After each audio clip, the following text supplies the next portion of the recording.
Shimala kookoodee shaggarirraa hin hafnuu beellama qabnaa jechuudhaan qabsoo waraana adda bilisummaa Oromoo keessatti waraana adda bilisummaa Oromoo kan dadammaqsaa ture Jaal Haceen mootummaatti harka kennachuun dhaga'ame. Baay'een isaanii garuu akka dubbachaa jiranitti Jaal Haceen mootummaatti harka kennate osoo hin taane karaa nagaa duula karaa nagaadhaan gara manaatti gale jechuun namoonni baay'een sooshaal miidiyaa irratti dubbachaa jiru. Kaawwan isaanii qabsoo Oromoo keessatti maqaa balleessii guddaadha jedhanii maqaa isaa kaasuum. Kaawwan isaanii immoo wanti adda bahee hin jiru. Karaa nagaas ta'u booji'amee haa ta'u namni kun lubbuun isaa jiraachuun qofti gahaadha jedhu. Suuraan asirraa argitan kuni booji'amee osoo waajjira poolisiitti qabamee taa'ee qoratamaa jiruuti. Jaal Haceen qabsoo Oromoo keessatti gahee isaa haga ba'atetti gahee leencaa nama taphateedha jedhu.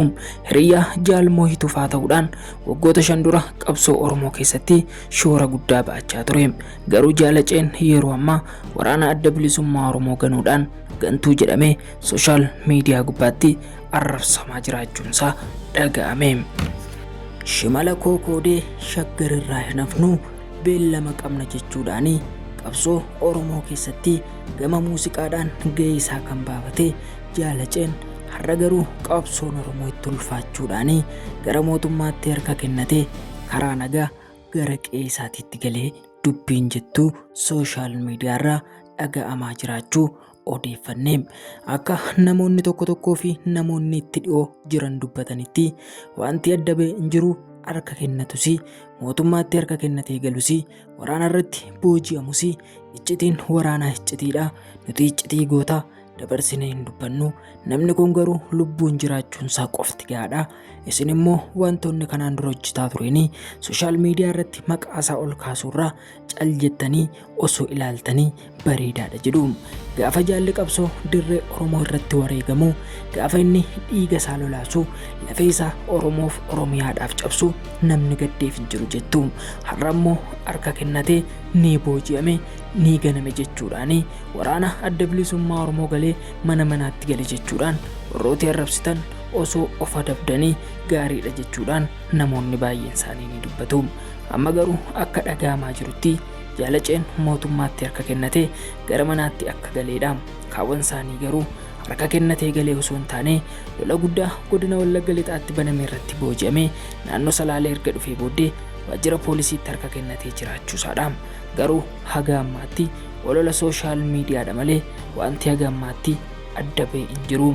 Garuu guutummaan guutuutti Jaal Haceen waraana adda bilisummaa Oromoo keessaa adda ba'uunsaa ifaan ifatti dhugoomeera. Suuraan isaa asirratti argamu kuni waajjira poolisiitti qabamee qoratamuuf gaafa inni taa'ee jirudha. Hin yaadattu yoo ta'e waggaa 5 darbanii Jaal Mo'ituu faa qeerransoo wajjin dirree qabsoo Oromoo irratti suuraawwan mimmiidhagaa waraana keessatti ka'anii fi qalbii namoota hedduu namoota to'atanidha.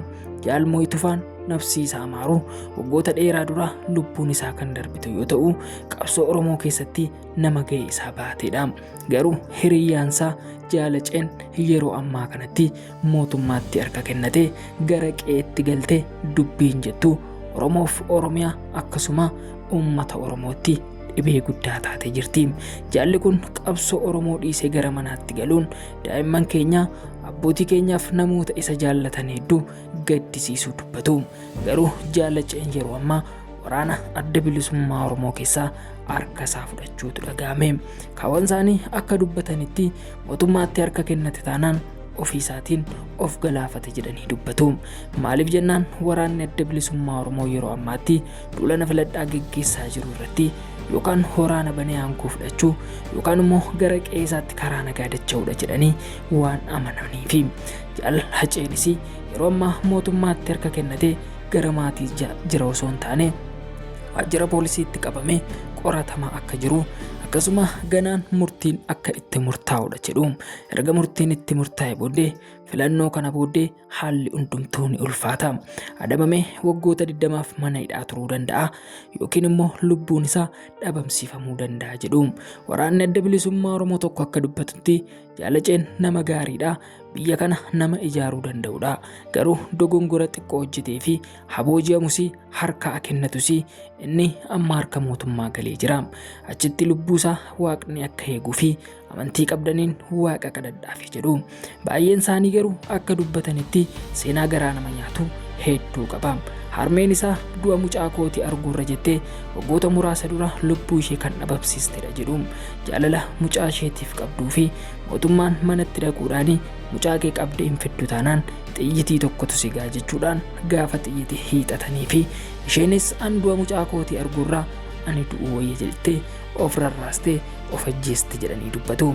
Har'a garuu ilmi ishee gootni ishee Oromoof Oromiyaatii fi bu'aa guddaa kan buusaa ture gara manaatti deebi'ee galee jira jedhu. Dubbiin kun dhugaa taanaan seenaan qabsoo Oromoo isatti deemaa jira. Uummanni Oromoo kana booda maal abdata? Qabsoon Oromoo eessa ga'ee eessa jira jedhanii dubbatu.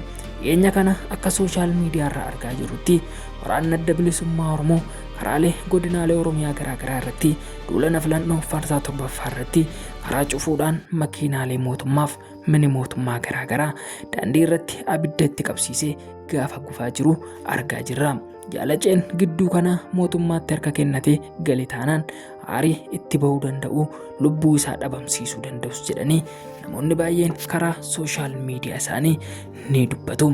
Garuu Jaalaceen goota ija barbadaa qabsoo Oromoo keessatti gahee isaa baafatee goota rasaasaan xiyyaara qilleensarraa buusu jechuun namoonni hedduun maqaa isaa gaafa ol kaasanii waggoota ji'ootaaf guyyoota guddaa sooshaal miidiyaa irraa suuraan goota kanaa naanna'a. Har'a garuu qabsoo Oromoo gane jedhanii sooshaal miidiyaa irratti maqaa isaa baasanii maxxansuun waan hin taanedha jedhu. Jaalaceen kokkolfituu dhiiraati. Lola keessattis gogombistuu diinaati jechuudhaan namoonni baay'een maqaa isaa kaasanii dubbatu. Dhugaa dubbachuuf taanaan Jaalaceen kolfa isaa dabalatee akkaataa waraansa diina isaa dabalatee haalli namummaa isaatii fi hojiin isaa guutummaan guutuutti nama booji'a jedhanii namoonni baay'een ni dubbatu. Har'a garuu lubbuu isaa amaaruu jaalmoon bakka bira hin jirretti mootummaatti harka kennate jedhanii namoonni baay'een maqaa isaa kaasanii dubbachaa jiru.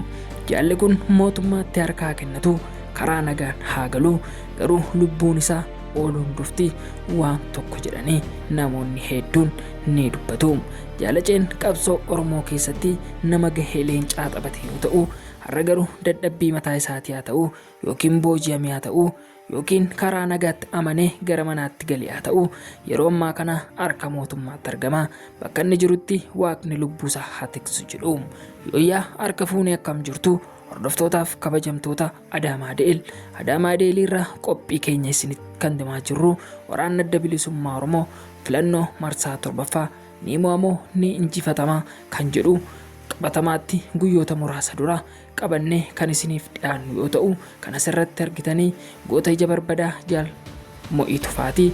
Inni kun immoo hiriyaasaa Jaal Hacee amma harka kennate jedhanii sooshaal miidiyaa irratti dubbachaa jiraniiti. Garuu yeroo ammaa kanatti oduu keenya waan xumurree jirruuf Jaalaceen maalirra akka ga'ee fi ni booji'ame moo harka kennate gale kan jedhu bal'inaan guyyaa biraa qabannee dhiyaanna. Agasitti nagaan tura. Horaa bulaa deebanaa isiniin jenna.